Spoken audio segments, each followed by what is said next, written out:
नमस्कार, मैं श्रीराम शिंदे विश्व शांति दर्शन में आपका स्वागत करता हूं। आइए देखते हैं कुछ अच्छी और सकारात्मक खबरें, लेकिन सबसे पहले आज की सुर्खियां।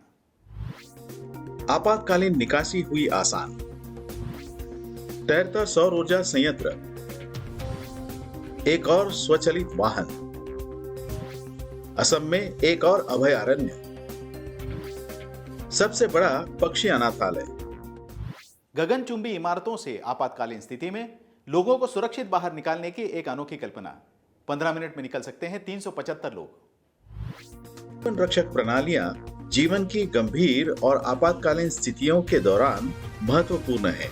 आपात की स्थिति में अधिकतम लोगों की जान बचाने के उपाय करना जीवन रक्षक उपायों का मुख्य उद्देश्य है। वर्टिस्केप एक ऐसा उपकरण है जो बड़े पैमाने पर और ऊंची संरचनाओं से लोगों को तेजी से निकालने में मदद करता है। हर एक ढलान 1/4 घंटे में एक ऊंचे ढांचे से 375 लोगों को निकाल सकती है। इस एस्केप शूट का उपयोग विकलांग लोग भी कर सकते हैं। इसके अलावा थोड़े से प्रशिक्षण के बाद दृष्टिबाधित व्यक्ति भी इसका उपयोग करने के लिए सुसज्जित हो सकते हैं। एक व्यक्ति के लिए ढलान में प्रवेश करना भी संभव है और फिर एक घायल दूसरे व्यक्ति को अपने कंधों पर रखकर जा सकता है ताकि दूसरे व्यक्ति को निकालने में सहायता मिल सके। आंध्र प्रदेश को एक नया तैरता हुआ सौर ऊर्जा संयंत्र मिला। विशाखापट्टनम के मेघाद्री गेड्डा जलाशय में हुआ सौर निर्माण शुरू। ग्रेटर विशाखापत्तनम नगर निगम द्वारा आंध्र प्रदेश के मेघाद्री गेड्डा जलाशय में तैरता हुआ सौर ऊर्जा संयंत्र चालू किया गया है।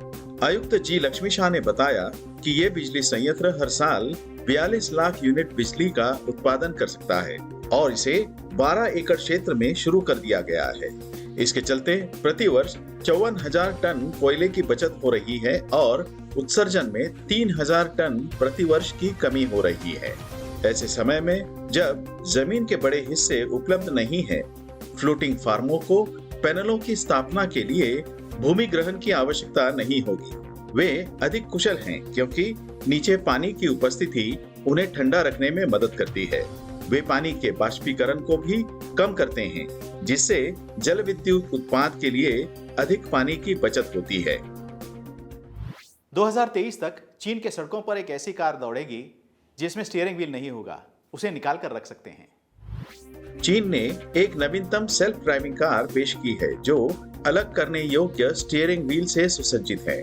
बैटरी से चलने वाली अपोलो RT6 सार्वजनिक परिवहन की लागत को काफी कम करेगी। 2.5 लाख युआन के मूल्य के साथ यह पिछले साल लॉन्च किए गए अपोलो मून की कीमत का लगभग आधा है।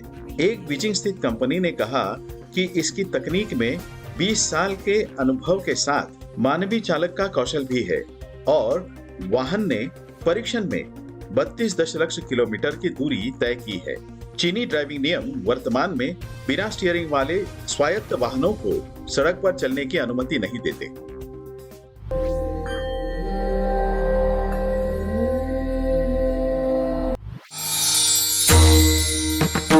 समस्त बंधू भगिनी आणि वारकरी भाविक भक्तांनो, तत्वज्ञ संत श्री ज्ञानेश्वर श्री तुकाराम महाराज यांच्या नावाने आणि विश्वधर्मी प्राध्यापक डॉक्टर विश्वनाथ दास कराड यांच्या अथक प्रयत्नाने साकार झालेल्या या विश्वशांतीच्या घुमटातून भागवत वारकरी परंपरेचा हा ज्ञान विज्ञानाधिष्ठित अध्यात्मशास्त्राचा दिव्य संदेश संपूर्ण मानव जातीला सुख, समाधान आणि शांतीकडे घेऊन जाईल याचा आम्हाला विश्वास वाटतो।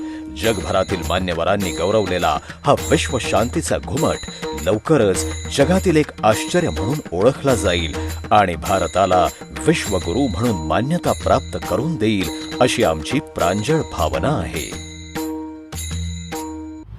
आंध्र प्रदेश के बराक घाटी में राज्य के दूसरे अभयारण्य को सरकार ने मंजूरी दी है। इसका क्षेत्र होगा 320 वर्ग किलोमीटर। असम में बराक घाटी अनगिनत पक्षियों और स्तनधारियों का घर है। असम की बराक घाटी में प्रस्तावित बराक भुवन वन्य जीव अभयारण्य बराक नदी और सोनाई नदी के बीच 320 वर्ग किलोमीटर के क्षेत्र में फैला होगा। इस अभयारण्य में slow loris, rhesus macaque, pig tailed macaque, stump tailed macaque, असमिया macaque, capped langur, Phayre's leaf monkey और हुलॉक गुब्बन का भी घर होगा। इस नए वन्यजीव अभयारण्य में किंग कोबरा भी पाए जाते हैं। दिल्ली में दो भाइयों ने हजारों शिकारी पक्षियों की जान बचाकर दुनिया का सबसे बड़ा पक्षी अनाथालय खोला है। घर पर बने एक अस्थायी क्लिनिक में दो भाइयों ने 20 वर्षों में 23,000 पक्षियों को बचाया। नदीम शहजाद और मोहम्मद सऊद पक्षी अनाथालय चलाते हैं, जो दिल्ली भर में घायल पक्षियों को बचाने और उनका इलाज करने में मदद करता है। अपने घर के तहखाने से वे घायल और अपंग पक्षियों के लिए एक अस्थायी पशु चिकित्सा संचलन केंद्र चलाते हैं, जिससे आज तक हजारों पक्षियों को बचाने में मदद मिलती है। तब से इन भाइयों ने 100 से अधिक प्रजातियों के 23,000 से अधिक पक्षियों को बचाने में मदद की है। भारत ने अपने VPN नियमों में बदलाव लाकर उन्हें ज्यादा सख्त बनाया है। क्या है ये नियम? आइए जानते हैं जाते जाते। वर्चुअल प्राइवेट नेटवर्क मतलब VPN दुनिया भर के उपयोगकर्ताओं को उनकी गोपनीयता की रक्षा करते हुए और उनके डिजिटल डेटा पदचिह्न को कम करते हुए एक सुरक्षित पारिस्थितिकी तंत्र में जानकारी तक पहुंचने और साझा करने में सक्षम बनाता है। भारत सरकार की कंप्यूटर इमरजेंसी रिस्पांस टीम द्वारा जारी एक नए साइबर सुरक्षा आदेश में VPN प्रदाताओं को उपयोगकर्ताओं की पूरी जानकारी बनाए रखनी होगी। VPN सेवाओं का उपयोग करने के उद्देश्य को कम करके और उपयोगकर्ताओं को उसी निगरानी के अधीन किया जाता है जिसे वे दरकिनार करने का प्रयास करते हैं। आशा करता हूं यह संस्करण आपको अच्छा लगा होगा। इसे सब्सक्राइब जरूर कीजिएगा। देखते रहिए विश्व शांति दर्शन। धन्यवाद।